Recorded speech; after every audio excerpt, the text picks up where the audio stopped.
Laws के सारे लोग सो गए। चारों ओर सुनसान छाया हुआ था, लेकिन रमेश बेड पर किताब रखकर अपनी गर्लफ्रेंड से चैटिंग कर रहा था, और ये ऐसा पिछले 2 सालों से करता आ रहा था। रमेश के पिताजी एक रिक्शा चालक थे। कड़ी धूप में रिक्शा चलाकर अपने बेटे को कॉम्पिटिटिव एग्ज़ाम की तैयारी के लिए पटना भेजे थे। महीने के हर 1 तारीख को रमेश के पिताजी ट्यूशन फी, रूम रेंट और खाने पीने का खर्च भेजा करते थे। लेकिन एक दिन की बात है, अचानक रमेश की माँ फ़ोन करके कहती है कि बेटा, पिताजी की तबीयत बहुत ख़राब हो चुकी है, तुम जल्दी से घर आ जाओ। इतना सुनते ही रमेश भागा भागा हॉस्पिटल पहुंचा और वहां जाकर देखा कि उनकी माँ डॉक्टर के आगे हाथ जोड़ रही थी और कह रही थी कि डॉक्टर साहब, आप ऑपरेशन कीजिए। मैं 5 लाख नहीं बल्कि 10 लाख दूंगी, लेकिन मुझे वक्त चाहिए। प्लीज़ आप ऑपरेशन कीजिए, अभी मेरे पास पैसे नहीं है। मैं एक रिक्शा चालक की पत्नी हूँ। लेकिन डॉक्टर साहब हर बार एक ही बात कह रहे थे कि आपको पहले एडवांस पेमेंट करना ही होगा, तभी ऑपरेशन शुरू हो सकता है। रमेश की माँ गांव के सभी लोगों से मदद मांगी, लेकिन किसी ने भी उनकी मदद नहीं किया। ये सब देखकर रमेश की आंखों से आंसू नहीं रुक रहा था और पैसों की कमी के कारण अपने पिताजी को खो दिया। रमेश चिल्ला चिल्लाकर कहने लगा कि माँ, ये सब मेरी वजह से हुआ है। मैं उतना काबिल नहीं बन पाया जितना अभी तक मुझे बनना चाहिए था।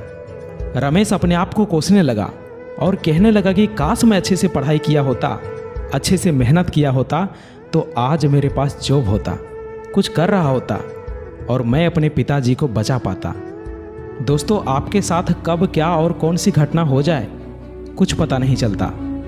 इसलिए अभी आप जो कर रहे हो, जिस काम के लिए आए हो, जो भी आपका लक्ष्य है, जो भी आपका गोल है, उसे पाने के लिए जी जान लगा दो। कोई तुम्हारी पर्सनालिटी नहीं देखेगा, कोई तुम्हारा दुख दर्द इमोशंस नहीं समझेगा।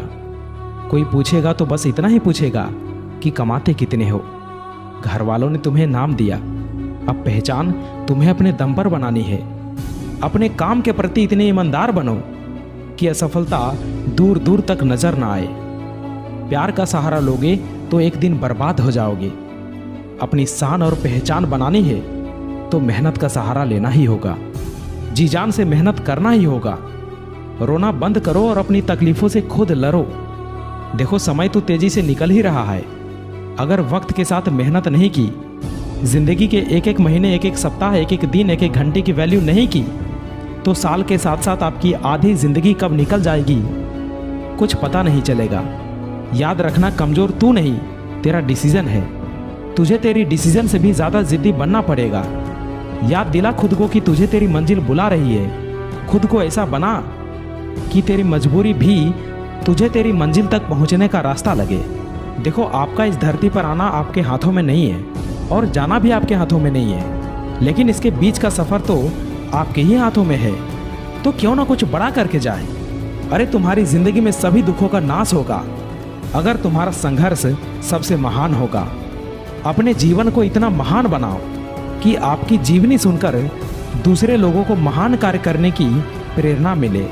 रास्ते कभी खत्म नहीं होते दोस्त, बस लोग हिम्मत हार जाते हैं। अगर तैरना सीखना है तो पानी में उतरना ही होगा। यूं किनारे पर बैठकर कोई गोताखोर नहीं बन सकता। सफलता तक पहुंचने का रास्ता आसान नहीं होगा। इस रास्ते में बहुत सारी मुश्किलें आएंगी जो आपका रास्ता रोकना चाहेंगी, लेकिन आप रुकना मत, बस चलते जाना। बदल जाओ वक्त के साथ या फिर वक्त को बदलना सीखो। मजबूरियों को मत कोसो, हर हाल में चलना सीखो।